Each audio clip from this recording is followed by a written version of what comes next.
right, thank you all for joining our traffic council meeting for April 11th. By way of introductions, my name is David Kozis. I'm the transportation coordinator from the Department of Public Works. We're joined by Captain Doucette from the Traffic Bureau, Isaac Prezant, traffic engineer, Mitch Fishman, our resident member. And I see we have Margot Schoenfelder. It's your first meeting. Welcome. You're the alternate citizen representative. And then we have Danielle Delaney, our city clerk. So we're just going to jump into our first item of the evening. I'm going to give a presentation, and then when I'm done with the presentation, we're going to be able to open the public comment period. At that point, if you would like to make a comment, you should raise your hand, and then our committee clerk, Danielle Delaney, will be able to promote you to become a speaker. And then we'll end the public comment period and then go hopefully to a vote or discussion. So our first item of the evening is TC 924. It's Sue Klein, 12 Russell Road in Newton Corner, requesting a discussion and a possible change to the parking regulations on Russell Road. Okay. So here's the location of Russell Road in Newton Corner. You have Charles Bank Road sort of meandering through. It becomes a one-way at this point. Then we also have a private way right here, but we'll be talking tonight about Russell Road. There's a few photos. This is Russell Road looking to the north from Charles Bank Road, looking up toward, in the background is the Charles River. So we're looking north in this photo. We notice several cars parked along Russell Road. The times that I've been by Russell Road, I've noticed many times this is sort of what it looks like. A lot of cars parked there. Here's another a little bit further. So this is from the private way, Charles Bank Terrace, which sort of you see the sign, the private way is over to the right. This is what it looks like on that last block of Russell Road. The day that I was there was a delivery. Right now, there's no restrictions actually on either side. And let me go back one more slide. Just notice that it's pretty narrow. The sidewalks are, also pretty narrow. We have stone walls. So if we do want to make a official parking regulation, we should think about how the signage could work. Is there a safe place, a good place to put signs that wouldn't constantly be knocked down and have to be, reinstalled? And we're joined by our city councilor, Councilor Downs from Ward 5. Welcome. I know you're just joining now. We're on our first item. Hi, sorry, I had some computer trouble. Yeah. So here's the last photo I have. This is Russell Road looking to the south, right? So you have Charles Bank Terrace, Charles Bank Road in the background. Charles Bank Terrace is just over to the left on the screen. So this is two-way street. Once you get to Charles Bank Road in the background, it's a right turn only, one way, sort of weaving through into sort of the Center Street, Newton Corner intersection, also where the Mass Pike exits, the eastbound exit. All right, so this is meant to be a discussion, possible action. There's, and I didn't have a clear idea of exactly what to recommend. So I have a couple options. One option is not to make any change, right? Of course. Oh, and I should go back. One thing that I forgot to mention from the very beginning. So Charles Bank Road from this point all the way around is resident parking only. Okay. So you need to be a resident of Charles Bank Road to be able to park on Charles Bank Road. And then Charles Bank Terrace, this private way, it's very narrow. I mean, there's parking off street. You can't really park on the street. So I'm not sure who is actually parking here all the time on Russell Road. I don't know if it's the residents. I don't know if it's commuters, walking all the way down to the express bus to get into Boston. I don't know if it's other neighbors on Charles Bank Road or their visitors who maybe don't have a permit. I'm not sure. We'll be able to hopefully hear from some residents to clarify that. So again, one option is not to change anything. Maybe it's a bigger issue in terms of the regulations not on Russell Road, but on Charles Bank Road. Does it really need to be resident parking only that whole stretch?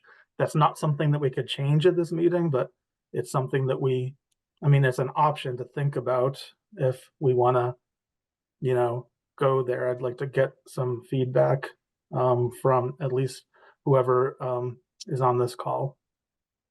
We might want to make a change on Russell Road, make Russell Road also resident parking only. I'm not sure that that's a great option. We could add some type of hourly limit, something like a 2-hour limit, except if you have a resident permit. So that people who don't live on the street have some access to the street, but not able to park all day long, right? Or some kind of time-related parking prohibition. The example that I was able to think of is Judith Road. This is something we've been approving more and more the last couple of years, is something like a no parking from 9 a.m. to 11 a.m. except by resident permit, right? So the residents, again, would be able to get a permit, to buy a permit or visitor passes and be able to park all day. Other people would not be able to park all day. And it does make it easier for enforcement if they come if there's no parking between 7 and 9 in the morning, let's say, they don't, the parking control could just go there, see if there's a car that's parking without a resident permit, and then issue a ticket, not have to come back 2 hours later to see if that car is still there, right? So it's much easier for our parking control. Or maybe there's some other type of change that could be that we could consider. So those are some of the options. This is what, an example that maybe it makes the most sense. I want to hear what everyone else thinks. This is this idea that we have over on Judith Road, by the Newton Public Library, over off of Walnut Street. We made a change on Judith Road not too long ago, and now that street and possibly also, this street could be no parking in the areas shown in red, but then the areas shown in green could be, if there's a way to even post the signs, right? But potentially no parking 9 a.m. to 11 a.m. except Saturday, Sundays, and holidays, or by resident permit. So that's I think maybe a good option. I want to hear what others think. If we do like this option, we do have language in front of us today to be able to vote on that. So that is the presentation that I have. And now I'm going to open the public comment period. How should we do this? Okay, now I need to remember how to find the participants. I can help do that. Okay. Like, Can you just remind me how to, so where would I find the participants? Oh, Participants at the very bottom of your screen. yeah, but I don't see that.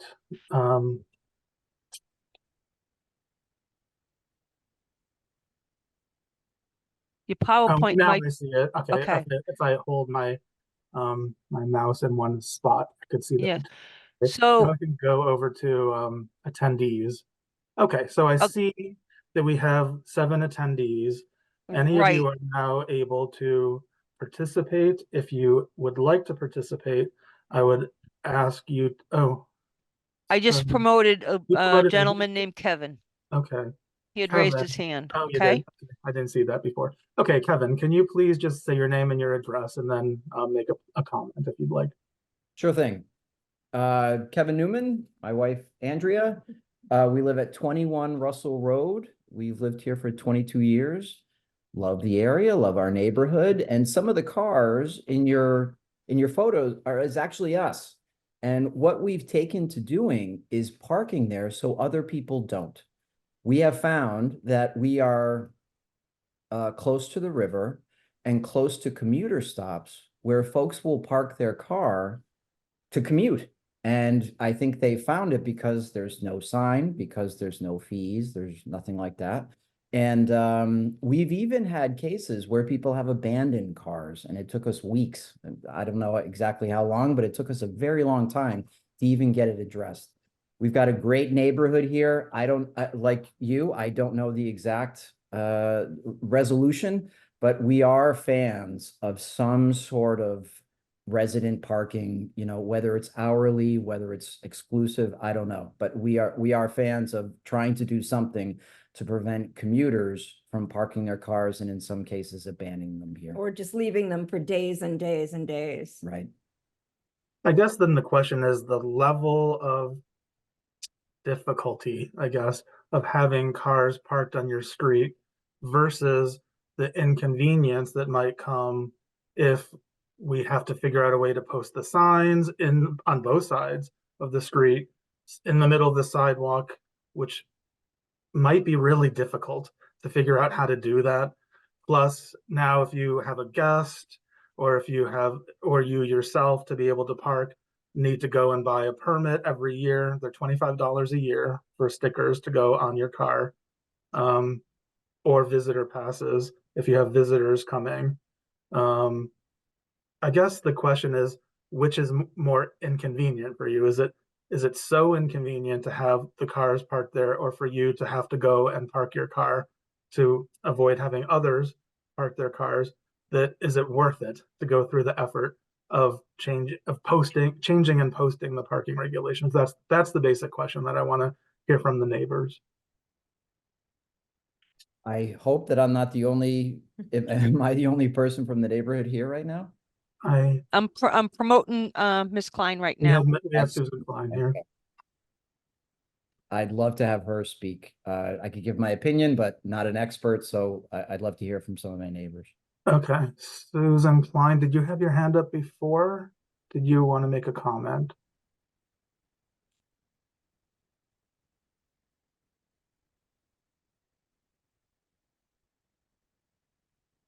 I see that you're here. Yeah, can you hear me? Yes, we can hear you. And let me And get we the, just need, and you I live just at promoted myself wrong, that's why. okay. And you live So, at 12 Russell Road, right? yes, I'm at 12 Russell Road, and to add, I meant to promote myself as an attendee, sorry about that, Kevin, I don't know if you can see me. I would echo what Kevin shared. I think this is a really good example. If you look at the end of the road, that black truck there, I don't think belongs to anyone on the road. It is there every day. And as a practical matter, literally almost no one ever uses our sidewalk because we are a significant thoroughfare for people to come down and get to the river because we're the access to the river to cross over to the walking path on Nonantum. So Is there a way to get to the river from Russell Road, or you have to go down Charles Bank?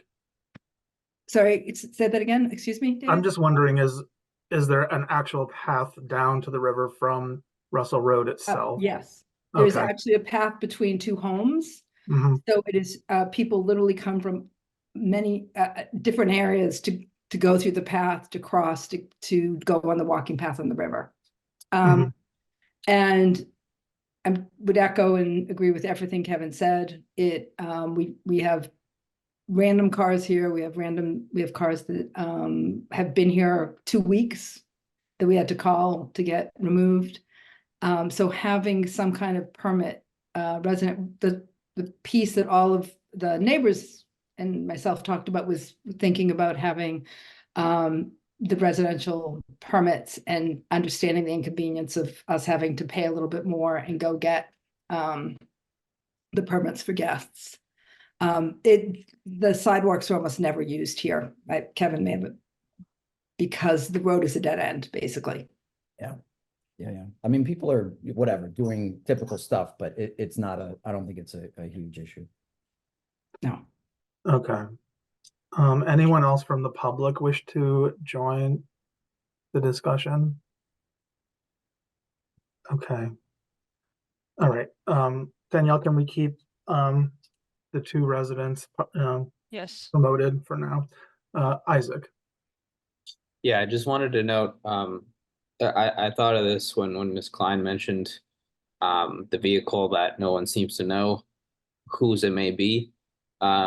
We thought that might be the case early on, David. If you want to sort of get into who we sent letters to invite to the meeting, we wondered if maybe folks on Charles Bank Road might be parking on Russell Road, so we wanted to invite, you know, some relative vicinity to Russell Road along Charles Bank to see if any of them potentially have an opinion. So I guess I just wanted to make sure that if there are any, that they're more than welcome to provide their input. Right, and so we don't know whose car that, we don't know if it's a nearby resident. We don't, it's you know, seems like it's this one car. Yes, and then Sometimes there's other cars there, I guess. I'm Yeah. still sort of struggling with, is this really, I mean, it is a public road, it's not a private way. We do have streets all over Newton that people park on, right? For all different reasons, right? If it's near a village center or near the hospital or near, you know, certainly near schools, every single school, you have cars that park there as part of a public way. So I think one thing that we need to think about is how, you know, do the residents of the street have the ability to use the street when they need to? That's the question. So it feels like, you know, if the residents can't use their street, that's one thing. If it's that there's a car or 2 that are parking there, does that rise to the level of having to go through the effort of posting signs, changing the regulations, forcing everyone to go and get resident permits? Or is it better, again, to just think more broadly and maybe remove the resident only restriction on Charles Bank, right? I don't know that the residents on that street would like that, but, or who would even docket that. We probably would get a lot of pushback, but maybe it's the right thing to do. I'm not sure. I want to hear what some other people think. Other comments? I have a lot of friends on Charles Bank all around where Russell is, and I know that they wouldn't like it if you took that away from them, because they already complained to me that people park there that shouldn't be parking there. And I think they call the police when that happens. have any of them mentioned whether they've had to park on Russell Road? I'm sorry? I'm just curious. Has anyone that you know of on Charles Bank Road felt like they had to park on Russell Road due to a lack of space? Only if people are having parties and things. Okay. You know, that's that kind of thing I don't mind. I mean, that, you know, every now and then, that's fine. I'm talking about, you know, it's really a problem also when we have snow, which we didn't really have this year, but there's been so many years when we have cars that are just parked here and they don't move when the snow comes. And you can't plow our street and every car gets stuck on the street. It's really bad. I've seen tow trucks get stuck on the street. Yeah. It's a steep hill and it gets very icy. So we hear that. I still want to sort of point out that, I mean, we have so many streets. Think of, I mean, the street that I live on, I happen to live in Newton Corner too. We have all sorts of people who park in our neighborhood that don't live on our street, right? Maybe they work in one of the local businesses. You know, I think of Hull Street. That's a great example, right by Newton North High School. The entire street is filled up every single day, all year round, with people who don't live on the street, right? They're students in the high school. So I think that that's the question that the members of Traffic Council need to think about is, I mean, this is a public way. Are we going to allow the public to park on a public way, or is there a strong enough reason to prevent it from happening on this one particular street, right? So let's have some discussion. Susan Klein.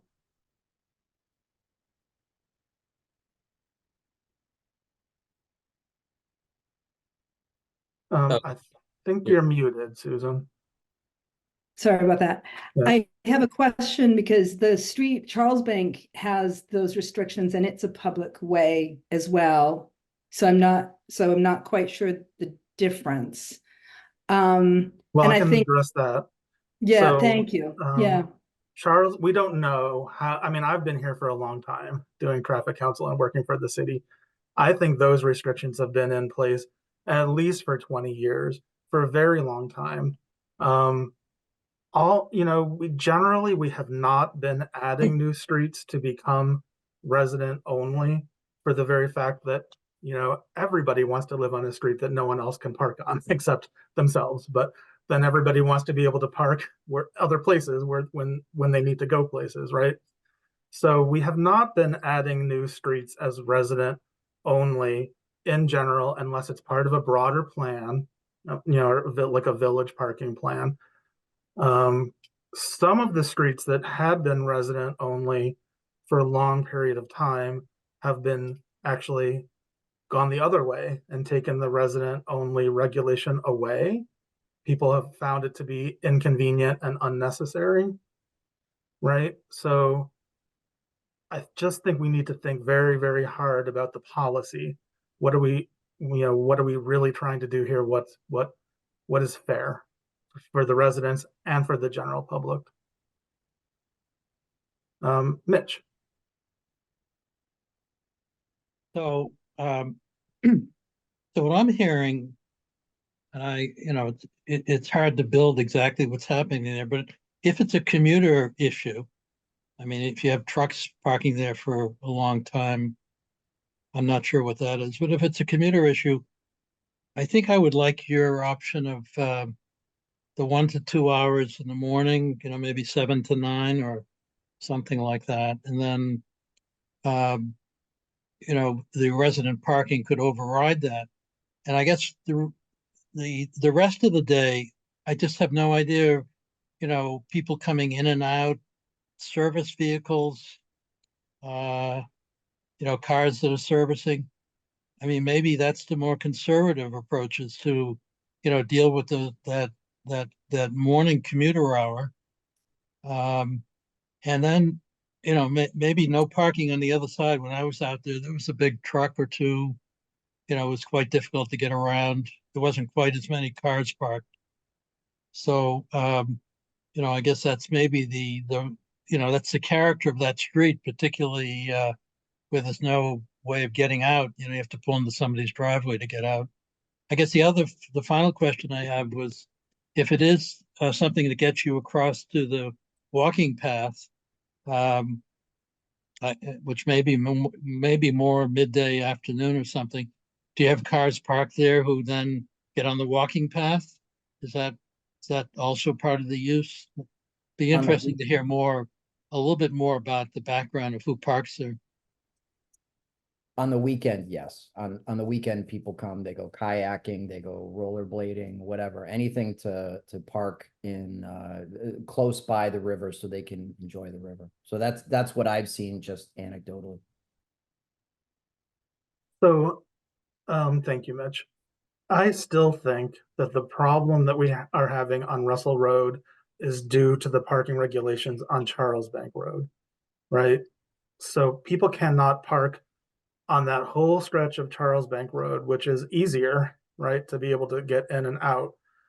At the end of Charles Bank, we have a set of parking meters that no one ever uses. They're always empty. Then we have, the express bus service right in Newton Center, which still offers extremely great public transit into Boston from this neighborhood. And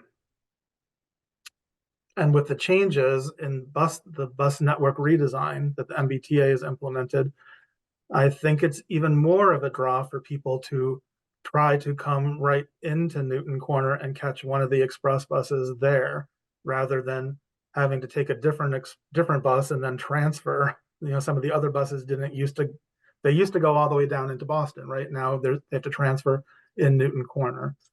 So I don't know. I mean, this is a interesting little neighborhood. You have some great amenities nearby. You have the river, which is a public amenity that people should be able to go and enjoy.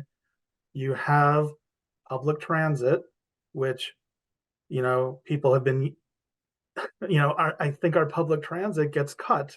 Our service levels get cut when it's not used. We want people to use public transit. It benefits everybody, all the neighbors, and, everybody in general. So again, what's the policy, right? Other comments?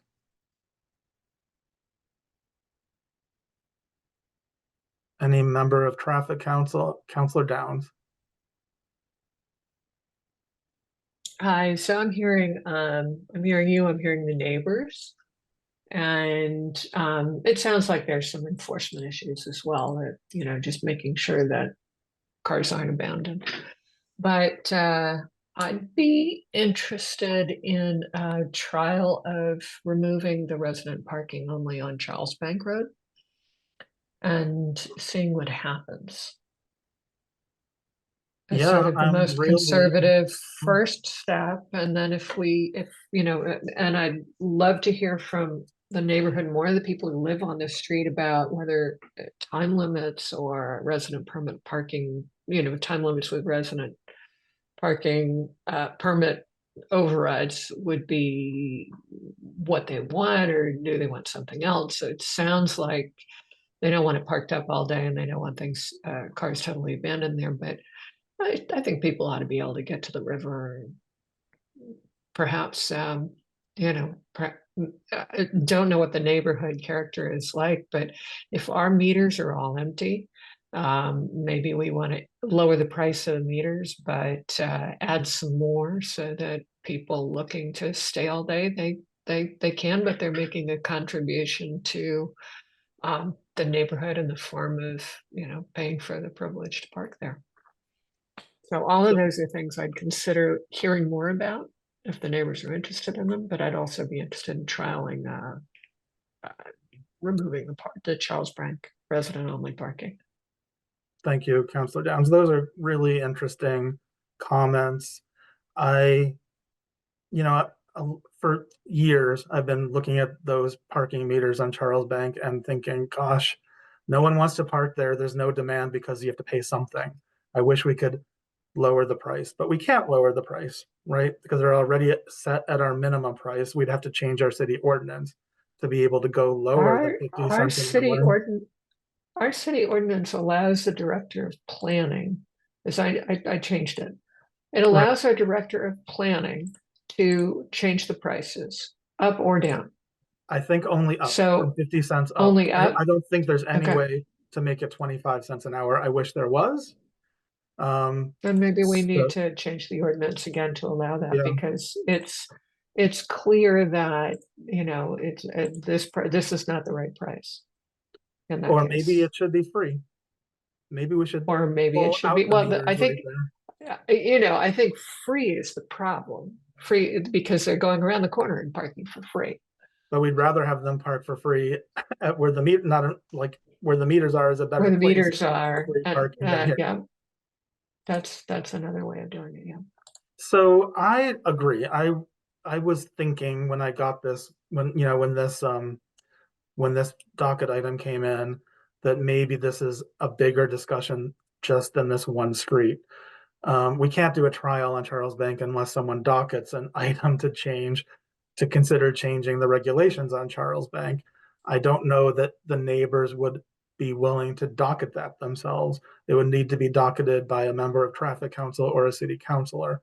And then Yeah. sort of woven into this discussion along with Russell Road, if that's what we think makes sense. Mitch. Yeah, I think the Charles Bank, I mean, I think what you just said was the concern I had that, you know, particularly the resident who said, you know, the people on Charles Bank are not going to be happy to hear that, not to mention it wasn't indicated in this petition that that was one of the outcomes. So, I mean, I think that's a separate issue and, you know, I mean, my attitude, maybe it's a little too cynical, is good luck to that. I mean, when you have resident parking, you know, you're probably not gonna want to give it up. I don't know why they would, but I think we've got to do something here. Maybe this is the trial where we try 1 or 2 hours exemption or not, no parking in the morning, except resident stickers or you know, something like that, and we get some immediate, and maybe we could do a trial. I mean, because we actually don't know, we don't know totally if that's going to resolve it. And then, of course, there's an enforcement issue, which has to be dealt with separately. But I think it's probably worthwhile responding in a more positive way and figuring out what the signage needs to be, you know, but I would definitely stay away from Charles Bank on this particular. Maybe you join it in later on, you know, as something, and then we come back on the trial and, you know, we don't need to do anything here because of that. But I think we need to try something now. So I thank you, Mitch. I do think in this case, doing a trial is a heavy lift because it means having the crews, it means, you know, purchasing signs, having the crews come in, figure out where in the world the signs could be, you know, could be installed in the middle of these sidewalks. You know, then all of a sudden the street has all these signs up and down the street. It's not an easy trial to do, and then to undo later, you'd end up with sidewalks that have, you know, like where the poles used to be, and then pulled out if we want to change the trial. I do think it might make more sense to broaden this discussion, docket another item for Charles Bank, and see what changes might make sense on Charles Bank, where the signage is already posted. Others?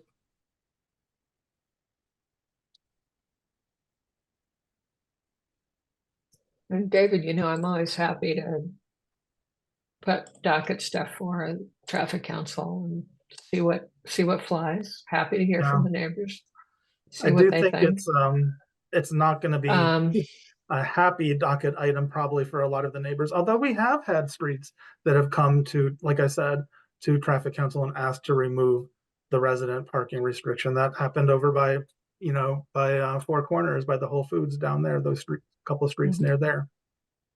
Excuse Yeah, me, so- David, there's another resident who would like to Yes. speak. Yeah, Yes. I'm April. sorry. I live at the end of the road and I apologize because I've missed part of the discussion. So what I am saying might have been said before and negated, but it's an extremely small street.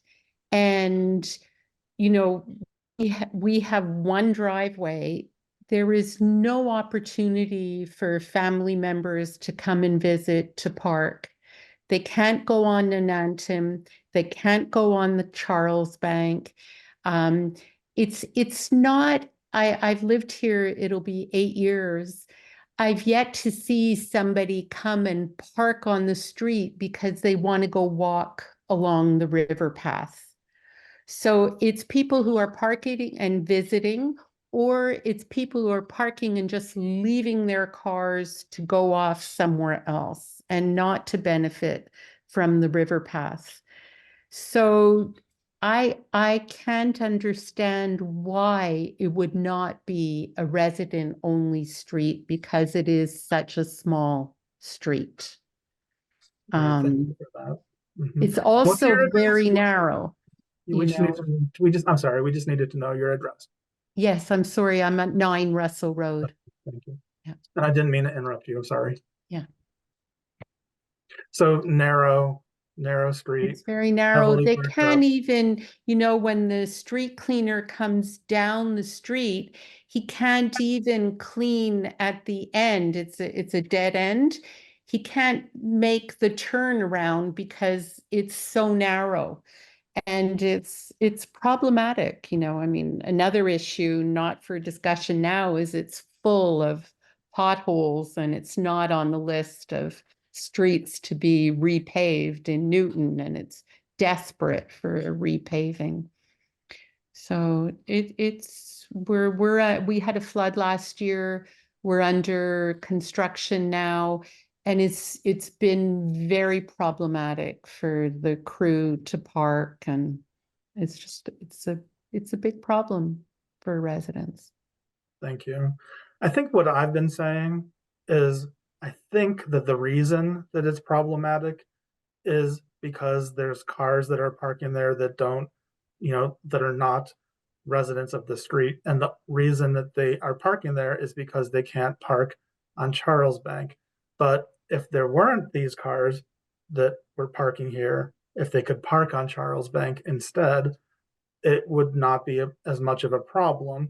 It would probably be a way better solution to have fewer cars parking there versus going through the effort of posting signs up and down the street somehow and forcing the residents to get permits.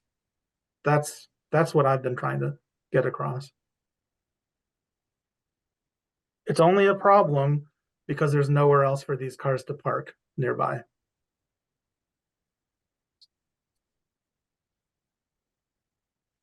Susan. Yes, I have a question. How much permit parking is actually at the top of Charles Bank and as you go around? Is it all the way around? I'm just not. I think it's a very long stretch, all the way Is around. it that's right? Okay. With plenty of possible places to park that are not, parked up. Margot, your first comment as a traffic council member. I just hearing what you're saying, and I know that I'm new to this. If the city wants to set a very high bar for what residential roads do have permitting parking restrictions, I think it's important for us to do our due diligence and better understand the cause of the parking patterns by doing a pilot. And if the pilot doesn't reduce the amount of parking on Russell, then we move forward with the parking restrictions on Russell. But I think I'd be more comfortable moving forward with that, having more information. So more comfortable broadening the discussion, do you mean? Yeah. Others? What about the private way? So we have Charles Bank Terrace that I don't think that people could park on Charles Bank Terrace. The only place and they can't park on Charles Bank Road. There's nowhere for them to park except for right here. And Correct. they're residents of Newton as well, taxpayers. So, we have to think about, what's fair for everybody. Kevin. Sorry.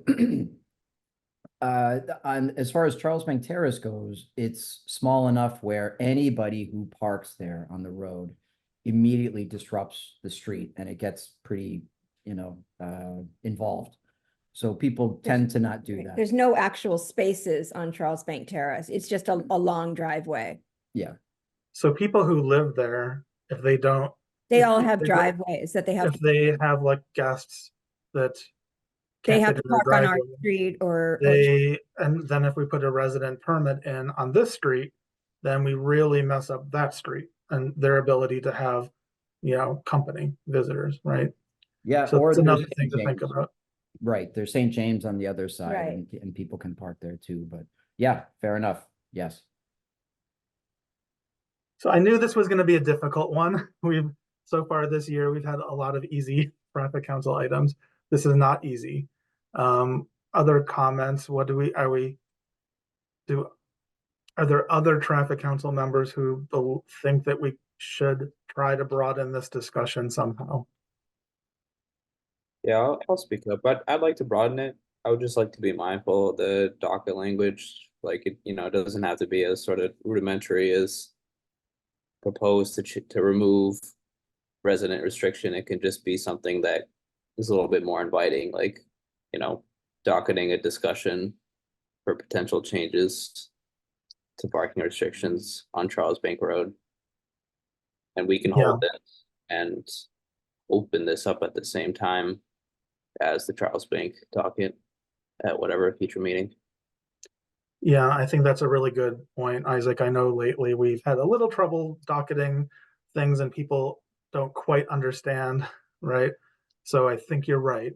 We should be really careful about the wording. If there's a lot of housing units on Charles Bank, there's gonna be a lot of people who would be notified. And then if they get a notice that says that we're thinking about possible, change, I don't know, a discussion about the parking on their street, they'll probably want to come to the meeting. We'll have a lot of people here, right? So we need to figure out who would docket it, and then we don't have to decide the language right now, but we need to be aware of exactly what you said, Isaac. Have it more like a discussion, because we don't know, I guess a discussion and then possible action, right? So we'll think of a way of the best wording, and then we'll also add this item onto the same meeting. Invite the Russell Road residents and maybe even the residents of Charles Bank Terrace, so that we could hear. There's 3 different groups and 3 different perspectives, probably. Mitch. So I think, what Margot said, we need more information. That's true. This Charles Bank Road option, and then adding Russell to it, and then getting a lot of people on it, and even if you broaden the language to make it more inviting, I think we've got to do something here. I think we have to try something here. We have to do something with, and I understand the signage problem, but we've got to do something where we try something and see if that helps the situation. If it doesn't help the situation, then I think we go to Charles Bank, because I don't think we would have gone to Charles Bank without this problem. We would have left Charles Bank alone for a while. But I don't like the idea, Isaac, I don't like the idea of holding this, getting this involved with Charles Bank, adding this on. It just seems a little bit unproductive and messy to me. It seems cleaner if we could do a trial here of some sort, hours, resident parking along the entire thing, those kind of options. And then let's revisit Charles Bank if there's a problem here or if this doesn't work. Otherwise, I don't know why we're revisiting Charles Bank, opening. I mean, I don't get it, why we would do that if we don't have a lot of interest in Charles Bank to change the rule. I assume, David, where you've changed the rules, we've had property owners saying, we don't like the resident parking, please do something. But we don't have that here. We're sort of talking amongst ourselves at this point. Is that a fair statement, or did I miss something? I do think that I'm not sure that that's not the way that I'm thinking about this, I guess. Okay. I think that this is very closely related to what happened on Judith Road. I don't know if any of you remember this whole discussion, but we had Judith Road. So we had Walnut Street that had parking allowed on Walnut Street, and then we removed all the parking to put a bike lane in on Walnut Street. The only nearby street for many of the neighbors was Judith Road, but Judith Road was resident only parking. So the Judith Road neighbors did not want to, get rid of their resident only parking. The Walnut Street neighbors needed somewhere to be able to park, right? So what we ended up doing was exactly this. Was we removed the resident, we sort of, not removed, we lightened, or I don't know what the word is. We modified the parking regulations on Judith Road so that it was no parking 9 a.m. to 11 a.m. except by permit. So the Judith Road residents still would be able to have a permit, so they could park all day. But the other neighbors, like the Walnut Street neighbors, would have a place after 11 a.m., you know, for all of their guests to be able to park. I remember clearly that the Judith Road residents did not like that at all. This was a couple of years ago. And then the change was made and we never heard any complaints. So that's my memory. I think it might be a similar situation, that if maybe Charles Bank Road should be no parking 9 a.m. to 11 a.m. except by permit. And then that opens up more opportunities for some people to move over to Charles Bank Road and off of Russell Road. And maybe at the same time, we can do something with the meters at the end of Charles Bank Road. I'm not sure exactly what. So I think usually we love trials, but I still think that this is a difficult trial, and I still think it's better to have a broader discussion before we decide what makes sense. Councilor Downs. Yeah, Mitch, I'm gonna disagree. I think we need the information on the Charles Bank. I think that has to be trialed first, and from what I understand, from what I'm hearing from David, there are no places to hang signs. We're gonna be taking narrow sidewalk and drilling holes and putting in signs that we may end up not needing or not wanting in the long run. So just in terms of sheer effort here, it's easier to have that conversation. And the Charles Bank Road neighbors may come in and be very vociferous about, wanting to retain their resident-only parking. That's their right. But we should open up the discussion, I think, first, and just say, we're going to try to handle, see what happens with Russell Road when we do this. Maybe we take away some parking meters. Maybe that's the solution. But to have a discussion on just what's going on and how to make things better for, and look at a more neighborhood level to see if we can solve for this. And I don't think we're talking about all of Charles Bank Road, right?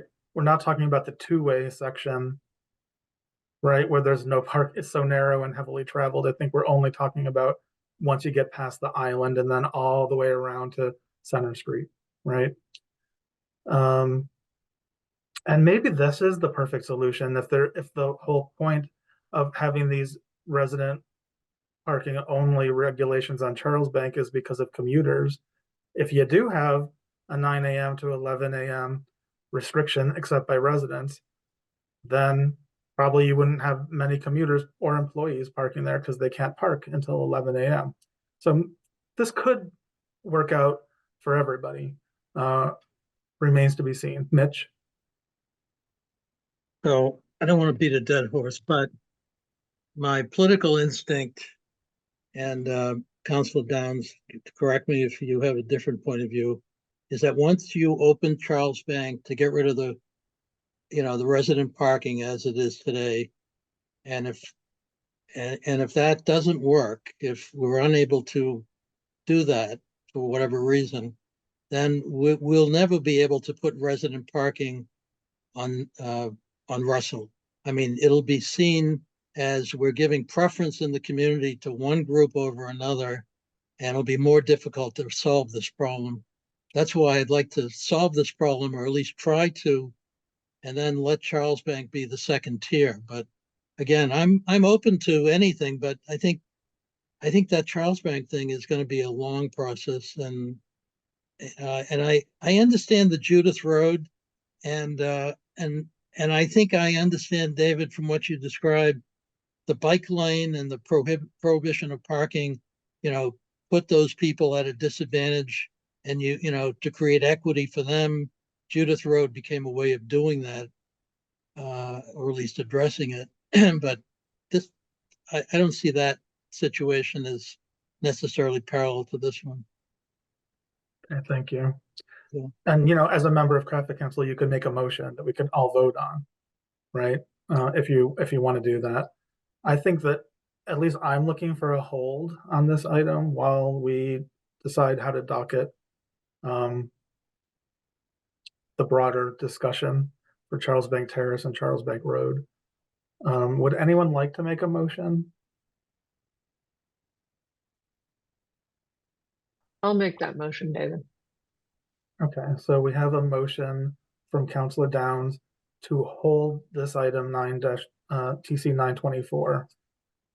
And as part of the hold, we will work to figure out what to docket, the geographic area that should be docketed, the residents that should be notified, and the actual language that we want to use. So that is the motion, a motion to hold. Are there any last comments before we vote? Okay, Mitch, And then last comment? I mean, the only comment I'd make is I don't support that. Okay, so probably you'll not vote in the affirmative. Right. Okay, Danielle, can you call the roll, please? Sure. sorry, Mr. Kosis? can we add a time delay so that it's not indefinite in terms of when this is going to be brought to discussion again? Yeah, so right now, luckily, in the past, we've had sometimes 6 months of a backlog before an item can be heard. Now we don't. We don't have much of a backlog. We don't have a meeting in May because of the city budget meetings. We do have a meeting in June, and we're not sure the exact date yet. We'll have a meeting in July. So my hope is we'll be able to docket the item and hear it either in June or July. Put this item back on at the same meeting. Okay. Danielle, can you call the roll, please? Okay, the motion is to hold. Mr. Fishman, No. Captain Doucette, Aye. Counselor Downs, Aye. Mr. Prezant, Aye. and Mr. Kosis. Aye. Okay, that's 4-1.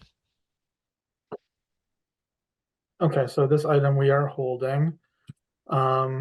So when, once we docket the other item, and once TC 924 comes back on the agenda, all of the neighbors who are notified of this meeting will be notified of the next meeting, and we'll continue the discussion then. So I want to thank all of you for your input.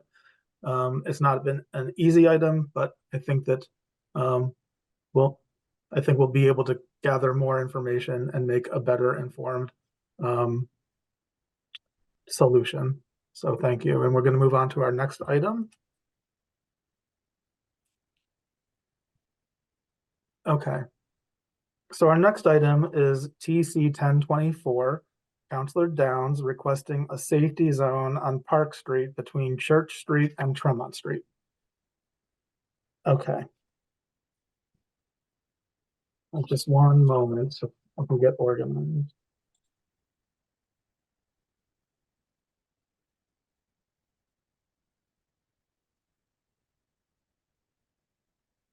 Okay. So safety zones, Traffic Council has been approving a series of safety zones in Massachusetts. This was a law that was passed not too long ago by the state and allows cities to establish safety zones with 20-mile-an-hour speed limits without approval from MassDOT itself. Safety zones are not the same as school zones. They can't be used in place of school zones, but they're intended to be used in certain places where vulnerable road users would be around. Parks and playgrounds, senior citizen housing, senior centers, hospitals, high schools, daycare, that type of land use. And a safety zone needs to be a certain length. So for Park Street, we did look at this area. It does meet the state guidance for establishing a safety zone. We do, between Church Street and Cremont Street, we do have a park. We have this, I mean, it's a middle school. It's not a high school, but it is a middle school. So it does meet the requirements in terms of distance and land use. However, there already is a school zone in this area. So there's a school zone in place for the Bigelow Middle School, starting on Park Street and extending, actually beyond Cremont Street over, off the map. So that school zone's already in place. And if we add a safety zone, we would also need to vote to remove the school zone, including this area that is included as a school zone, where we don't really want to remove the school zone and increase the speed limit, right? So this is where our school zone is currently in place. So from Park Street all the way down to Elmwood Street and beyond, right? So off the map here. Here's the signs. We have the flashing school zone sign in place near this bus stop. This is, something that we would need to remove in order to put in the safety zone. So we thought about it, and our recommendation is not to approve the safety zone in this case. This would be the first time that we wouldn't be approving a safety zone. We do think the school zone is better. We don't want to remove it. We want to leave the flasher there. So our recommendation is to NAN this item. Yeah, I'll just chime in quickly and apologize to Councilor Downs. I brought this to everyone's attention early on. I had misread the TPR and thought that the school zone didn't quite reach that far, and thought that made sense at the time. But looking at it again through this process, we realized this error on my part. Okay, so let me look at the participants. If there's anyone who would like to comment on this, if you could raise your hand. I don't see anyone. So I am going to make a motion to NAN this item. Are there any comments before we vote? Yeah, just that, I brought this in part because we had been talking about it, and we had a resident who was concerned about speeding on the street. This whole part of town, yeah, so everything north of the Pike seems to be, or close to the Pike seems to be a speed zone. But I understand we want the 20-mile, certainly preferable. It's just a shame that it is only during arrival and dismissal and not during all the other times when kids are accessing schools and playgrounds. So Right. I'll be voting for this. Okay. Okay, any other comments? Okay, so we have a motion made by me to NAN this item, and Danielle, can you call the roll, please? Mr. Kosis, Aye. Mr. Prezant, Aye. Counselor Downs, Aye. Captain Doucette, Aye. Mr. Fishman. Aye. Okay, that's no action necessary, 5-0. Thank you. Our next item is AP 224. It is Councilors Lucas, Albright, and Mickley requesting to move the accessible parking space at 304 Walnut Street to another location on Walnut Street in Newtonville. So this item was heard by the Commission on Disability on March 11th, and they voted to maintain the current location. Here is the location in question, right in Newtonville, in front of the old CVS. This is, when Walnut Street was reconstructed a couple of years ago, where it was determined that one of the accessible parking spaces would be located. The CVS is closed since then, but this accessible space still provides convenient access to other businesses further up on Walnut Street and around the corner on Newtonville Avenue, and even across the street to the other side of Walnut Street. So and we did take a look. Are there other places where the accessible space could be relocated in the area? We did not find a better spot than this location. There's street furniture in the way. There's different things blocking the path for people with disabilities. And, at some point, something else will go into the CVS building, hopefully sooner rather than later. And our recommendation is just no change at this time. And we did let, Counselor Lucas know. He was on the site walk with Jeannie Fairley, our ADA coordinator, and Isaac and myself at the time. So any comments? Let me see if anyone from the public wishes to speak on this. I don't see any hands up. No. Any comments from traffic council members? All right, I'll make a motion to NAN this item. And Danielle, can you call the roll, please? Mr. Fishman, Aye. Captain Doucette, Aye. Counselor Downs, Aye. Mr. Prezant, Aye. Mr. Kosis. Aye.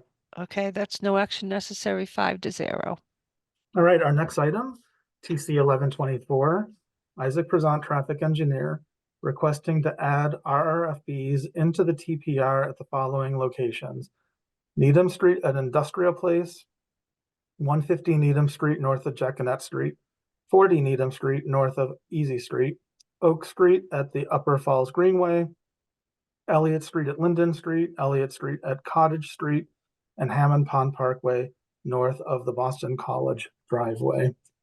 So this item we put on the agenda, I think it was even just the last meeting that we approved some rectangular rapid flashing beacons. Those are the pedestrian beacons that pedestrians cross. They illuminate to have safer crossing. At the last meeting, we I think Traffic Council acted as a rubber stamp. The RFBs were already installed, and then Traffic Council voted to add them into our traffic and parking regulations. There was a request to have Traffic Council vote first before they're actually installed, but after we know that there's funding and the process has been completed. So that's why we are hearing these now. These are the locations. Here's an example of what an RFB looks like. This was one that was recently installed on Lowell Avenue at the intersection of Austin Street. So these are locations that have already gone through different processes. They're good locations for RFBs. They're funded. There are plans for them to be installed. They haven't been installed yet, but we would like to vote and have them added into our traffic and parking regulations. So any comments from the public? Yeah, if there are public comments, I'll go first, but I have Okay. a couple of Yeah, lines. did you want to comment at this point, Councilor Downs, or should we invite the public first? Let's invite the public first. Okay, so I see Jesse Corey. Can you, you'll be able to unmute yourself in a moment.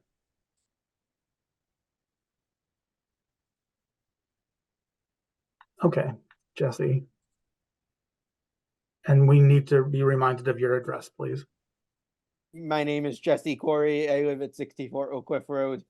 The reason I'm speaking is because I don't think that the 3 Needham Street RFPs should be approved quite yet, because we have an item that is still being held for a long-term trial, requesting updates to the TPR to reflect all the changes associated with the reconstruction of Needham Street.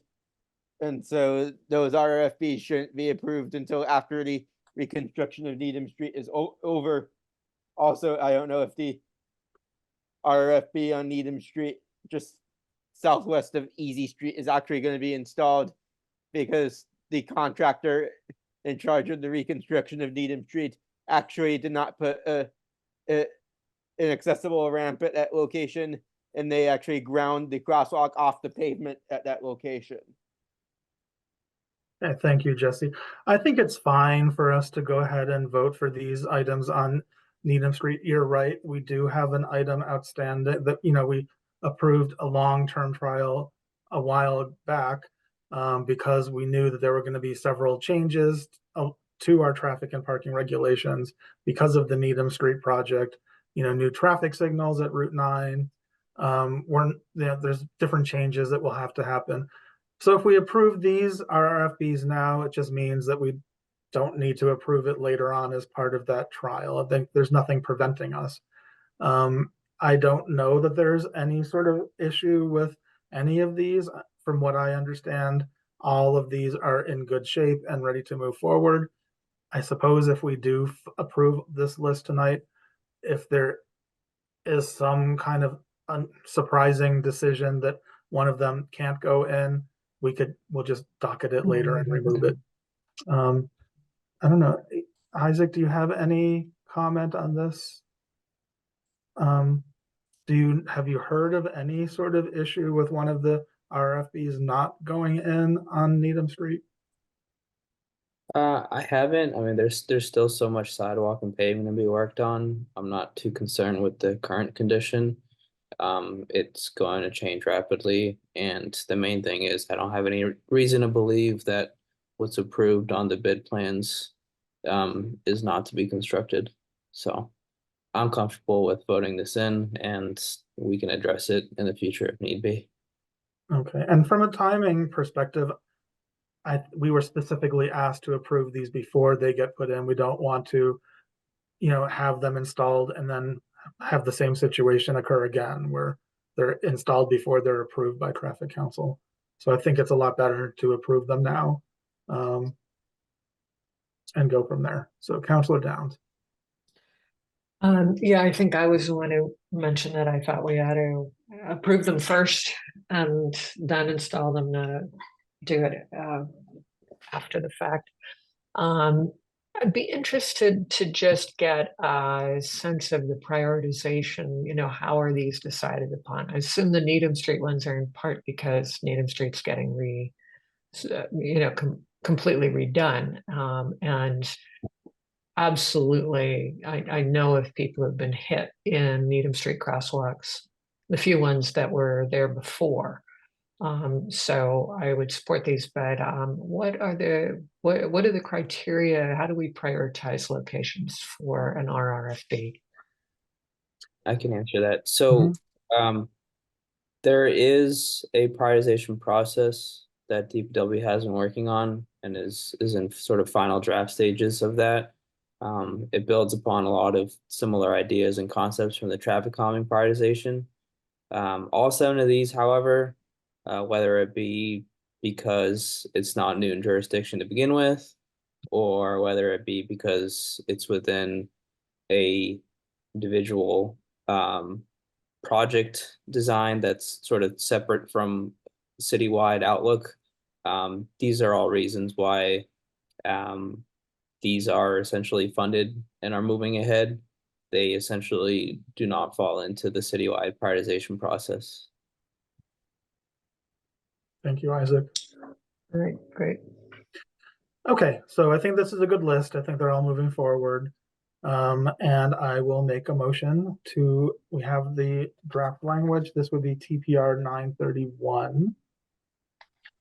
And so I'll make a motion to approve TC 1124 with TPR 931 as shown on the screen, page 23.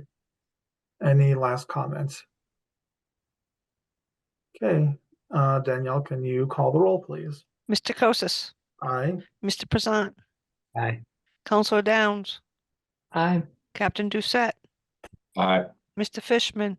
Aye. Okay, that's approved 5-0, TPR 931. Thank you. And then we have our last item.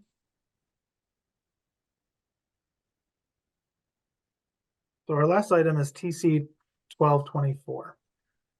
This is David Kosis, Traffic Council Chair, requesting to add a stop sign at the end of Stony Brae Road as it intersects with Walnut Street and at the end of Solon Street as it intersects with Walnut Street. Note that this item does not seek to add stop signs on Walnut Street itself. This language was updated after we found that the original language was a little bit confusing to the residents that or to people who read the initial language. We wanted to make sure, we tried to make sure that people realized that this item was not a request for a four-way stop sign. It was only sort of the result of a request that came into our department to add stop signs at the T intersections on the side streets. We often get requests from the public to add stop signs at T intersections. We look to see if we think it makes sense to add stop signs at the T intersections, and then we docket them if we agree. So in this case, this is the location. It's Stony Bray Road at Solon Street. I hope that that's the way that you pronounce the street, Solon Street. I don't think I've ever been to that street before. Here's a photo of Stony Bray Road and a photo of Solon Street, both of them intersecting at Walnut Street. So here's Stony Bray Road at Walnut Street, and then coming from the opposite direction, here's Solon Street at Walnut Street. So, like I said, we often get requests to add stop signs at intersections such as this. Stop signs are not required. In this case, we have an intersection that doesn't have a stop sign in any direction right now. So when these types of requests come to Traffic Council, we do tend to want to approve them. We recognize that it, provides a indication of who has the right of way. You're supposed to be stopping on these side streets when you get to Walnut Street. Probably almost everybody does, but we do think that having a stop sign does offer a safety benefit, a small safety benefit for pedestrians walking across these streets, for example. So we do tend to approve them. This again is not a request for a four-way stop. When it's important to recognize that stop signs are not used to slow speeds or any type of traffic calming. The whole purpose of a stop sign is to designate who has the right of way at that intersection. So if we were to have docketed an item to look at a four-way stop intersection, we would not be able to approve it unless it meets certain warrants. We would go through a full study, and I'm sure Isaac can expand on this and describe it better than I could, but we would look at, the traffic volumes, the number of crashes, other criterion. We don't think that any of these warrants would be met at this point. It hasn't been docketed really to be looked at. What's been docketed is for the two side streets. So our recommendation for this item is to approve the stop sign at the end of Stony Bray Road as it intersects with Walnut Street, and at Solon Street as it intersects at Walnut Street. So that's our recommendation. We have the language that we are prepared to be able to vote on. And so that's the presentation. I'm going to look at the participant list, the attendees. If anyone would like to make a comment, I see Beth Cohen. If you can be promoted, and then in a moment you'd be able to make a comment, and then followed by is it R. Lanui? I'm sure I said that wrong. Oh, hi. So I'm at 65 Solon, and Rudy Fontaine is also here at 65 Solon. And I think we're not on directly on that side, but we would be in support of this. I think it makes sense. I do have a question. Thank you for outlining, the issues with, maybe not like that this is not a Walnut Street issue. So I guess my question is, if we did want to look at traffic calming for Walnut Street in that area where there have been accidents on that turnoff from Route 9, what would be the process to do that separately in a different meeting? So we do have a full traffic calming process that Isaac would be able to describe a little bit better. I do have just a quick question. I thought that the name of the street was Solon. You pronounced it Solon. So I'm just kind of curious because I have half of my relatives live in a city called Solon. It's a suburb of Cleveland, and it's pronounced Solon over there for sure. Solon from my partner who's lived here since the 60s. Okay, that's good to know. You're hidden, but we think it's Solon. So long. Okay, So thank you. Isaac, would you be able to describe the traffic calming process a little bit? Yeah, absolutely. It's a process we've had for several years now, beginning in 2017. The city receives many traffic calming requests, so we felt we needed to build this process to essentially have a place to put those requests and provide some transparent prioritization.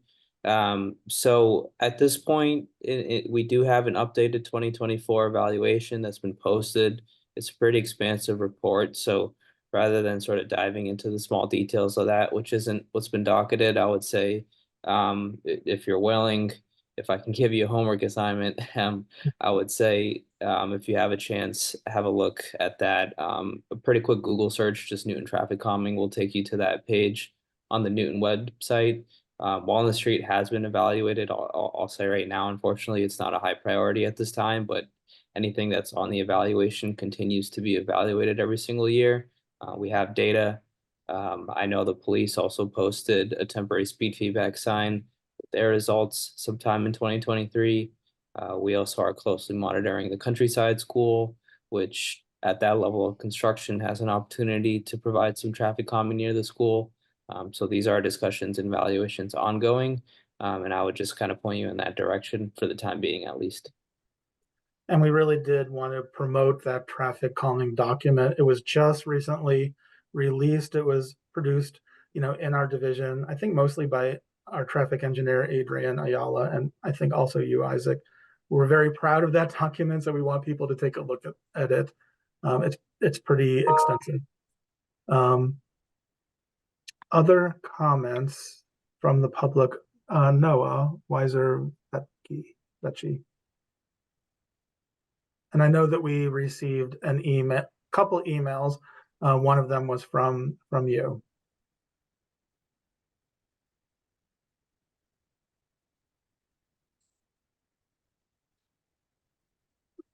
Okay.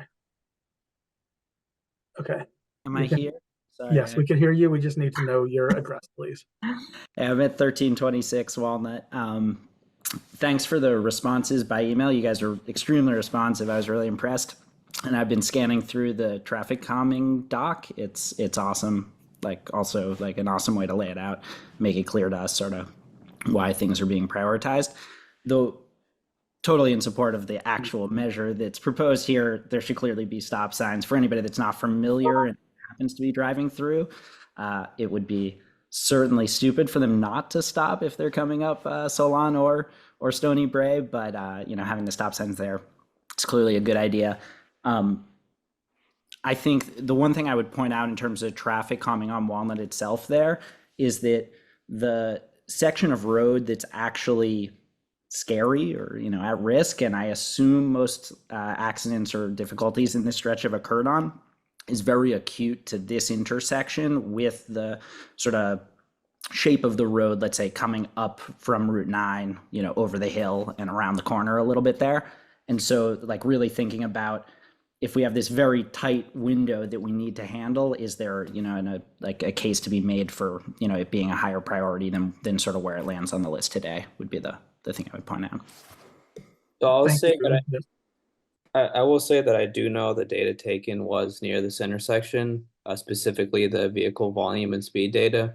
The volume will probably be pretty similar no matter where you take it in that roadway segment. We understand that, majority of people enter it in sort of that area, Boylston Street, and make it down to the Dedham Street intersection. So you don't have major collectors feeding new traffic into that street within that segment.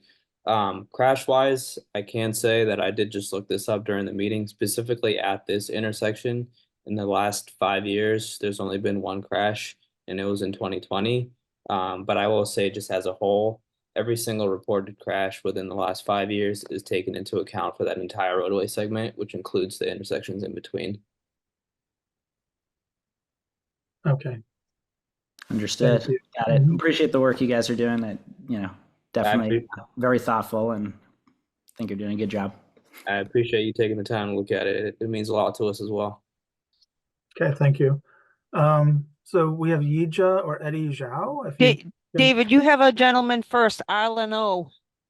Okay. Lanu, Yes, okay. Ron Lanu, 1334 Walnut. First, thanks again to all of you.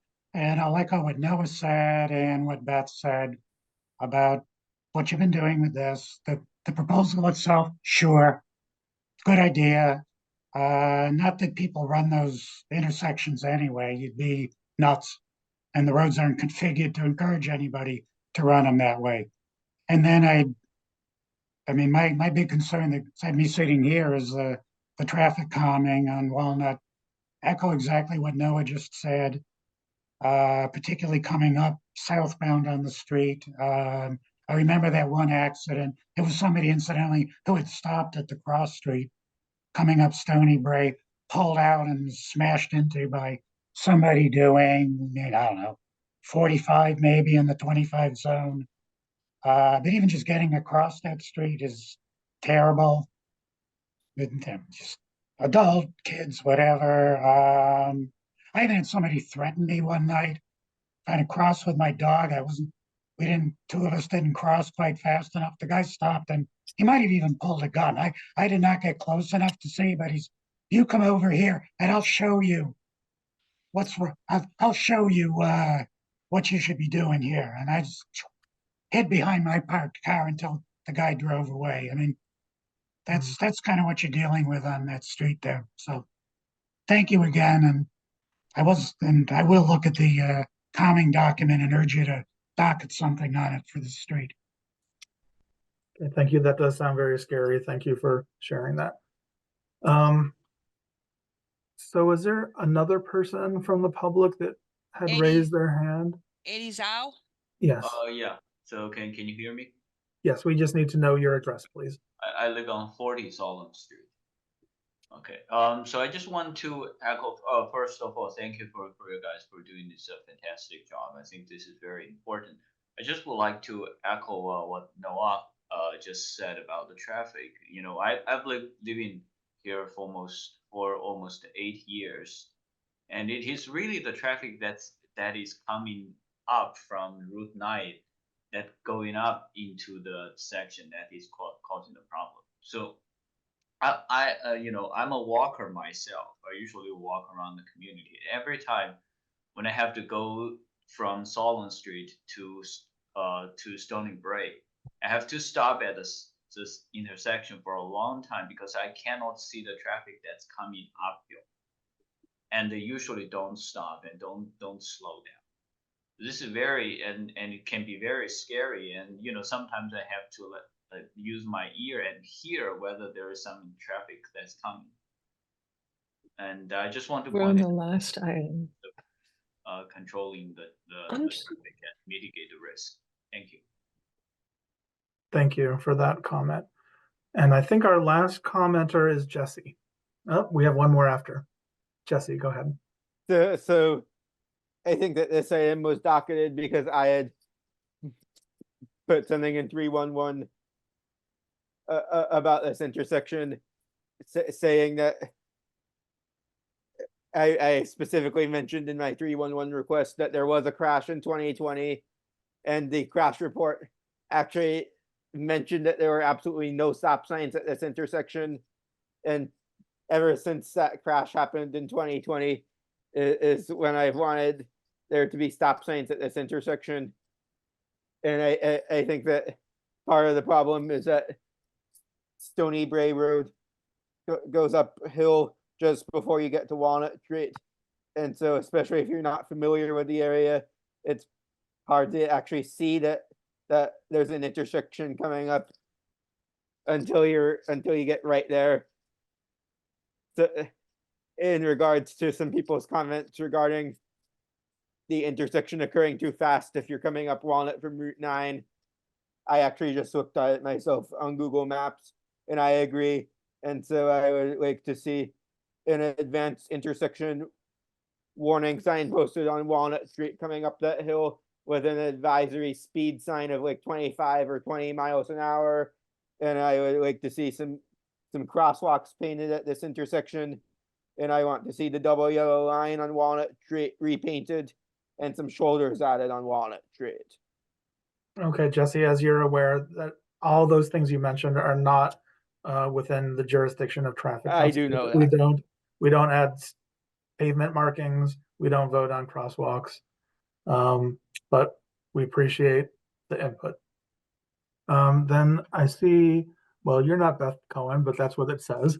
Yes, my name is Rudy Fontaine. I live at 65 Solon Street.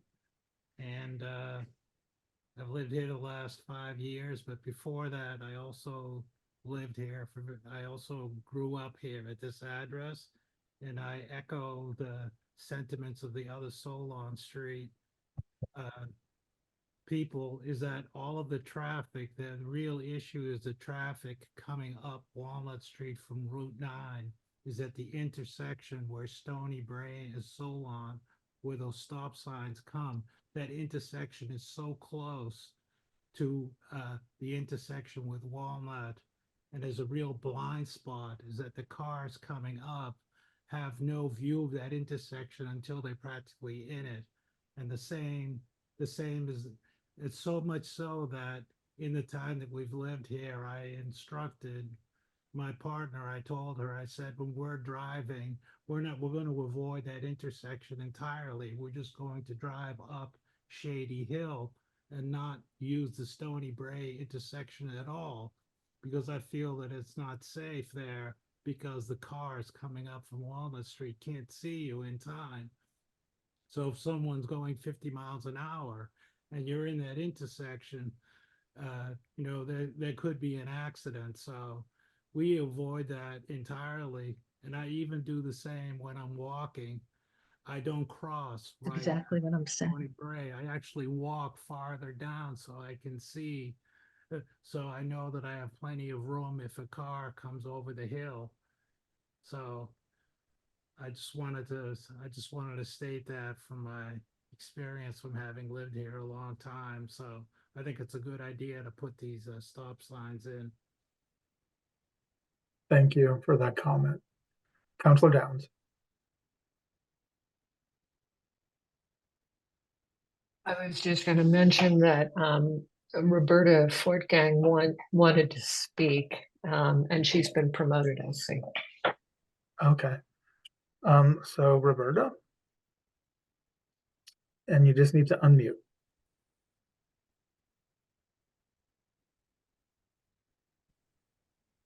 Okay. Hi, I'm Roberta, and I live at 50 Solon Street for the past 30 years. My husband, Jeff, and child. I have never witnessed any crash, any accident, any difficulty going from Solon Street. If I took on either end, it's a U-shaped street, took a right to access, like going north on Walnut. But the opposite can be true, either crossing over onto Stony Brae or Shady Hill, or taking a left, because the speeding that's going on from Route 9 or one of the other small side streets toward Countryside going south is dangerous. It's very fast. So that's where I feel either, I don't even know, more enforcement, obvious speeding signs. I don't really know how to deal with that, but most people leaving Solon Street are stopping and very cautious. So one accident in 5 years is not bad. I don't mind having the signs, but I don't think truthfully, I don't see how it's addressing the real problem.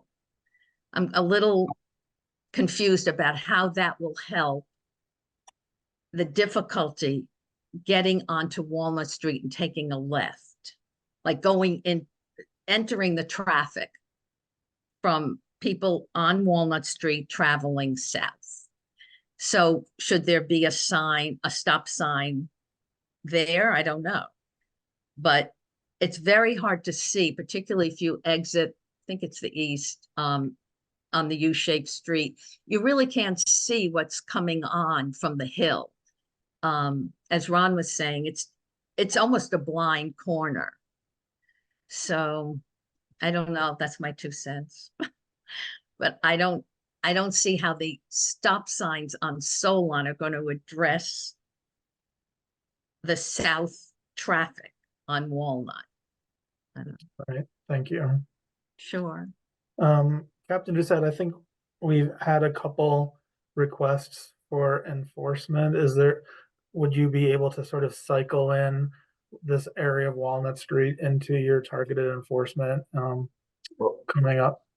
Typically, we will deploy a speed sign before we increase our enforcement to see what the speeds are. So I can have our technician deploy one of the signs to double check to see. I know we have done one in the past, like Isaac has mentioned. I don't know what the data states off the top of my head, but we can deploy another sign. They usually stay up for about a week to 10 days, depending on the battery. And we can share if anybody wants the info, we can share it. If you email the traffic bureau, we can send you an email with the data. So obviously, if the data reflects that cars are speeding, then we will send cars out to increase enforcement. So as you know, we obviously get a large volume of requests for increased enforcement. So we typically deploy the signs first to see if it's warranted. That sounds good. Thank you, Captain Doucette. I thought I saw someone else raise their hand. Is there anyone else from the public still that would like to speak? She lowered her hand. Libby Sands lowered her hand. Okay. Oh, now she's got it up. Oh, no, lowered again. So Ms. Sands, if you wanted to speak, if you could just, I think you've been promoted, so you can make a comment if you'd like to. Otherwise, I don't see anyone else who wishes to speak on this. Mitch.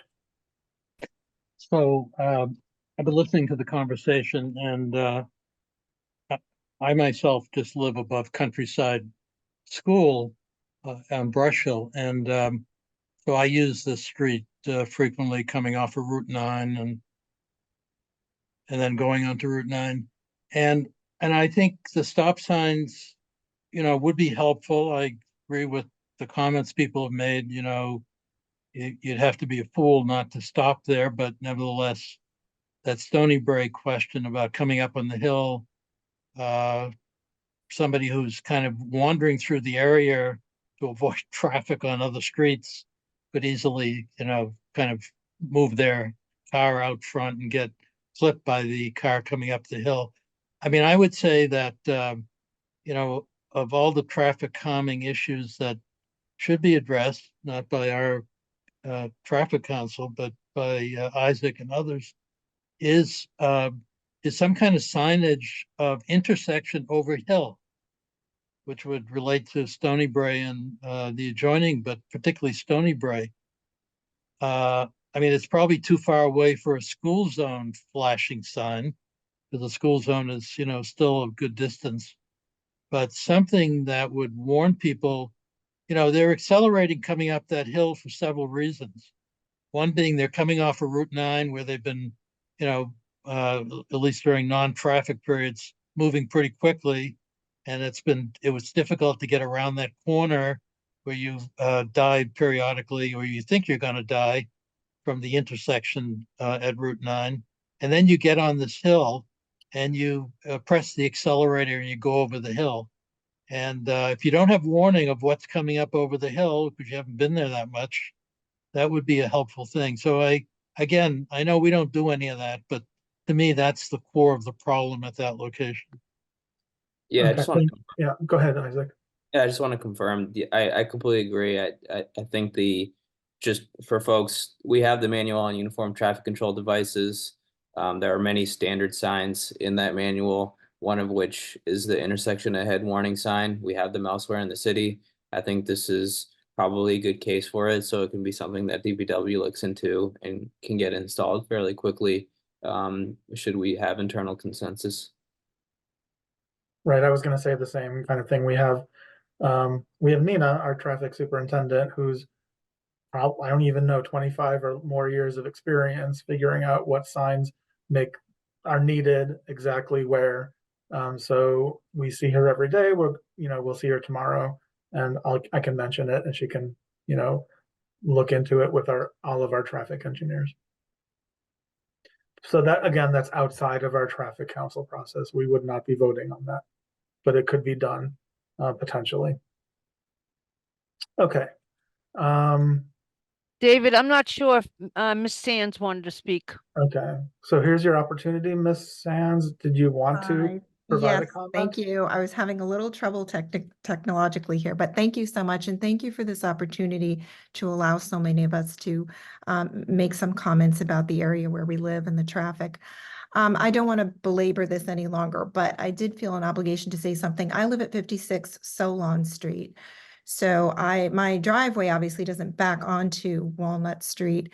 When I do come out of Solon Street to get onto Walnut, whether it's to the left or the right, you must stop. And also on Stony Brae, you would have to stop in order to get onto Walnut Street, even though there's not a stop sign there. It's fine to have a stop sign, but as so many have already said, that would not do anything to stop the speeding that's going on Walnut Street, which is causing the anxiety and the difficulties, I'm sure, of people who also need to get out of their driveways. If they're living on Walnut Street and need to get out when cars are zipping through. The reason I wanted to make an additional comment is just that I did feel an obligation because I've received several emails from my neighbors on Walnut Street who could not make the meeting tonight. And they just wanted to make sure that they were heard and that they were saying that they were concerned about the speeding on Walnut Street and that putting these other stop signs in wouldn't address that. It, certainly is helpful so that people know to be careful and to be looking and to stop before getting onto a busy street, but it wouldn't actually stop the speeding going on there. So again, as many have said, if we could take a look at that, if your folks could look at that and put that as a higher priority, I think that we would really appreciate that. Right. Thank you very much. And Thank I think a couple of slides ago, we did, point out that it wasn't the intention, the stop signs on the side streets, that there was no intention that those would address speeding or provide traffic calming. It's a totally different process. So we'll think of it as two different things. We appreciate all the comments that we received.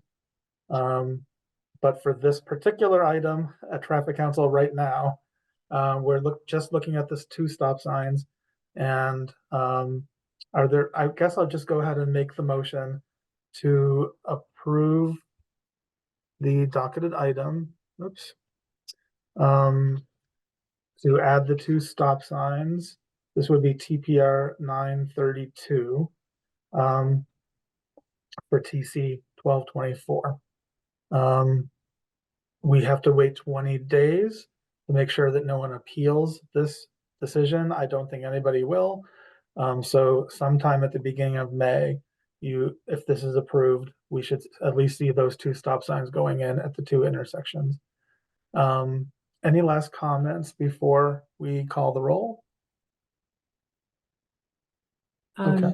Yeah, I will be supporting this. I just wanted to let the neighbors know we are looking also at the countryside area as part of the countryside renovation, and there are plans for traffic calming around countryside, which should also help this area somewhat. Thank you, Councilor Downs. Okay, so I made the motion, and Danielle, can you call the roll, please? Mr. Kosis, Aye. Mr. President, Aye. Councilor Downs, Aye. Captain Doucette, Aye. Mr. Fishman. Aye. Okay, that's approved 5-0, TPR 932. All right, that concludes our business. Thank you all for coming. Thank you, Margot, for coming to your first meeting. We do not have a meeting in May. Our next meeting, I'm hoping, we haven't confirmed it, but I'm hoping that our next meeting will be on June 13th. I don't want to have it on June 20th, my 20th wedding anniversary, and also getting into the end of school right then. So hopefully we'll have it on June 13th, but we will be confirming that soon, hopefully. So thank you all for a good meeting and have a good night. Good night, all. Good night.